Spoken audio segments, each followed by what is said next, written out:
Okay, so since I'm doing my Seleucid Army at the moment, I thought I'd kind of go through the units available in comparison to the Untitled War Faction Guide. So this is the Seleucid Army Faction Guide, how to replicate the armies given to you in Rome Total War via models, mainly from Victrix, as that's where I'm buying from, but you should be able to get an understanding.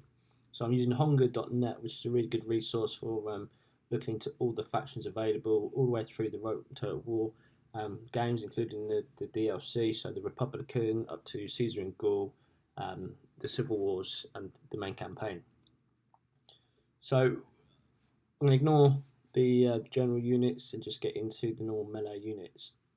So what you would have seen recently is I was able to build some of these Eastern Hillmen. The way I did that then, obviously watched the video, but was through a pack of Persian Unarmored Spearmen. So you're 30 guys, 25 quid from Victrix, and obviously you've got other retailers giving you a discount. But that was quite a good bag because not only could I get the Eastern Hillmen, I was able to make Eastern Peltasts or Javelin Men and also the Slingers. So one bag enabled me to get 3 different units, and I don't really want too many of the sort of like light infantry types for this army. I want it to be pike heavy with just sort of bits of flexibility, and that flexibility then is provided by these units here. So these are the Thorax Apartment. Although they're swordsmen, and this one here being the silver swordsman, I've gone for the spearmen because in game term values there's very little difference. So with the Seleucid army, which is a very diverse army, you get options of Greeks and Persians. Through the armoured and unarmoured Persian archers, you'd be able to make a considerable amount of archers. Problem being is you get 30 archers in a bag, which seems crazy to me. Like, I can't imagine ever wanting to field up to 30 archers, maybe 12, so that's 2 units of 6. But what it does give me is future options. So if I will need 4 bodies for my Persian horse archers, but I would only have used half the bag for this army. I'm considering starting my next army once I've painted all this is the Armenian Army. It's pretty simple and it is based off the Persians essentially. So I'd have a few archers to go towards that. The Peltasts here, or the Javelin Men, the archers come as their own set. Really good value for money, £12 for your 12 archers, which is ideal. That's how many you'd want. And then the Javelin Men, you'd be looking at buying the mixed box of Peltast, Javelin Men, and Slingers from Victrix. I wasn't a fan of the Peltast from that set, and it sort of depends on where you want to look. But finding the box I'm talking about, for value for money, it's pretty good because you get a lot of troops. 30 quid from Victrix, so again, apply your own sort of discount rates. 56 soldiers you're able to get. I think it should tell you how it splits down. So from this you get 8 slingers and 48 peltasts with javelin, which is an awful lot of troops, but again, you don't need to use them all in one set. So if you're considering creating an additional set of peltasts, then you can do it. The heavier peltasts here, the armoured ones, just from looking, you might have to use some of the sort of linen thorax soldiers and try and sort of create your own one. But it's not really a route I want to go down. I'm not too fussed about peltasts at the minute for this army. If I find another army that I want to do, then I might do that. So pike infantry then. So this is the phalanx units.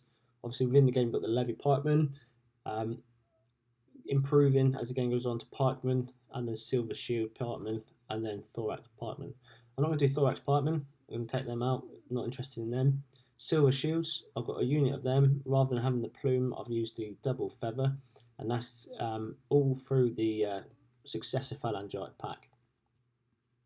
Now for pikemen and levy pikemen, again through the same pack, but what I intend to do in my game is initially when you start the game, the campaign, everything's going to be sort of the basic standard, so the levy pikemen.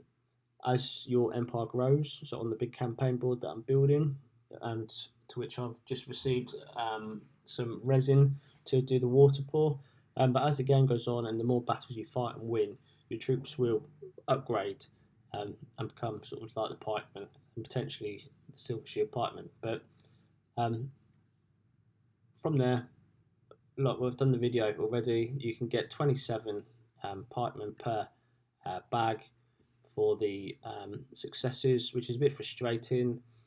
And I said previously, potentially Warlord games for the pikemen potentially could be another route to go down. Not too dissimilar in size. Obviously, victories are bigger, better cast, but at 20 quid a pop, and you're getting 27 of these guys, it's not too bad when you consider the quality. Obviously, the transfers on top of it, that's where the sort of price kicks in. So that's the pike infantry. Now, spear infantry. Again, you've got the Persians, so you can use Persian infantry to make your Eastern spearmen. I think they're Persian hoplites, Persian hoplites and Eastern spearmen. So there's no real difference between.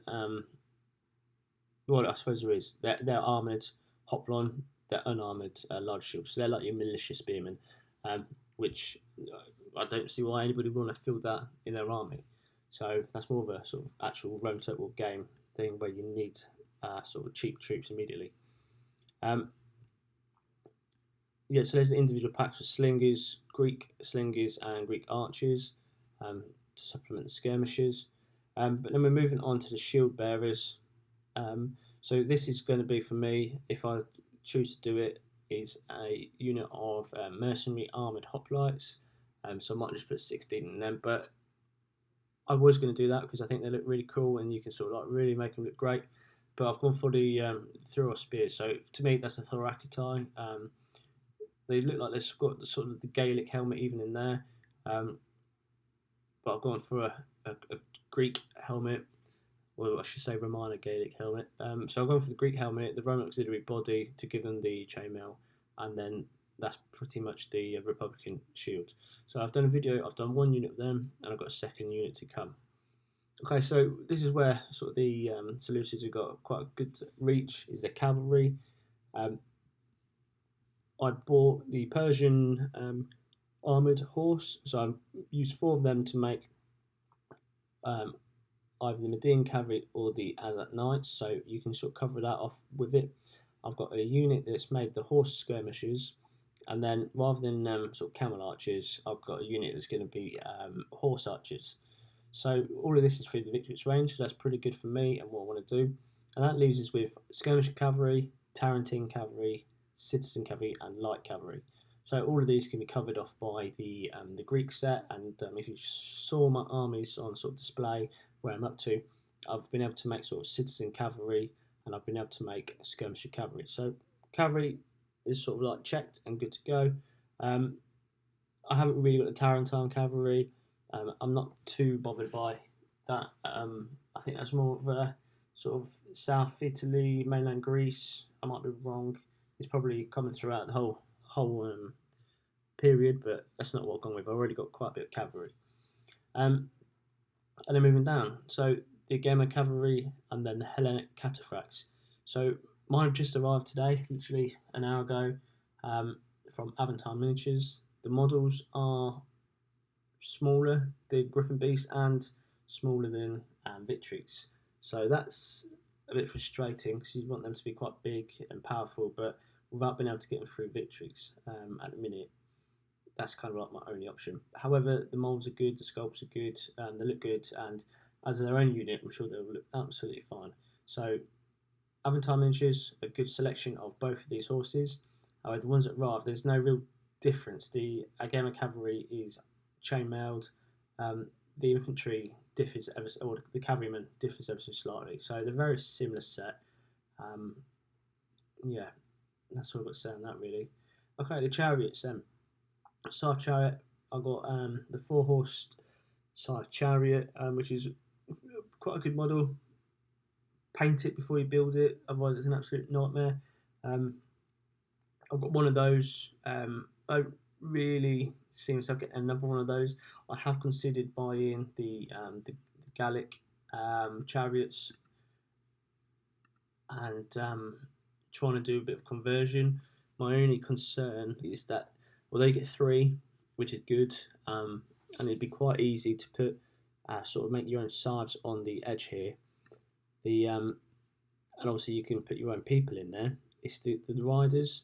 So this guy here comes in a tunic, or the driver should I say, it comes in a tunic, so that's not too bad. Um, and maybe you can put like a light Greek helmet on him. Um, yeah, so they might have had a Gallic influence. I'm not sure. I'm not sure how to go. I'll probably get everything I've done built and assembled first, and then consider this. But I think I've got quite a lot for my Seleucids already. And then, lastly, that brings us on to the elephants. So through the game, Honga.net, you can get Indian war elephants and Indian armoured war elephants. Now, size-wise, they are only, and they arrived today, only slightly bigger than the Victrix North African elephant. So only slightly bigger. Great moulds. I like the fact you can choose the body and then choose your own head, so it's really versatile. Obviously, the difference being where the Victrix ones come with like the complete transfer set to go along with it. You won't get that through the Aventine miniatures. However, get rid of that ad. If we're looking in it here, no, I was hoping there's going to be a better picture of it. Never mind. So yeah, I've gone with unarmored Indian war elephants. They've got an armored head on, so very similar to that, and they've both got a halder. So that's achievable through Aventine. There's First Corps as well, who do a good selection of elephants. I won't go into the websites now, but and then we move into the artillery, and again, Victrix has no artillery. So if you're looking for sort of the Scorpion or the Ballista or the Onager, you'll have to go through, as far as I'm aware, Warlord Games or War Games Foundry also have a small selection of artillery. So that's a quick run through of the Seleucid Empire, what factions are available to you, what units are available to you, and kind of just sort of a consideration of where you can buy it from Victrix, and which sets would fit what type of unit. So I think the Victrix website, although fantastic and really clear and laid out, they do themselves a bit of injustice because you can make far more armies than the sort of list that they give you. So we quickly look in. I mean, early Imperial Roman, Republican Romans, yeah, brilliant. I think in Republican Romans it did sort of touch on using the cavalry to make Etruscan cavalry, but looking through the game, you can make Etruscans, you can make obviously Samnites, and there's more units within this that will enable you to build a Samnite army. So you've got the Greeks that'll be supplemented. So they could make more armies with the same models that they've currently got. In here, you could have the Galatians. I don't see why not. I know you've got the Gauls, but Galatians are slightly different because they've got that Hellenistic sort of influence. You've got Scythians or Sarmatians that could be used. So there's a lot of different sort of factions that they could potentially put in there, and as of yet haven't, but it's not a problem. So there's a quick canter through the Seleucid army. What I do like about it through Victrix, and the fact it does have its own army, is it does come with its own range of transfers. I don't particularly like these ones. They look too similar to the Carthaginian for me, so I haven't gone with them, and that's why I went for the Republican Roman shields. And although in here you only get the three options, one being Pyrrhic, so Epirus, and this elephant one, you do actually have more options if you go through flags and transfers, Macedonian shield transfers, and if you come down to the bottom, you've got another sort of Seleucid empire, and that's the one I've gone for with my army. Perfect. All right. Thanks for watching. Just a quick overview of Seleucid army, the models, and how victories can supplement that. Thanks very much.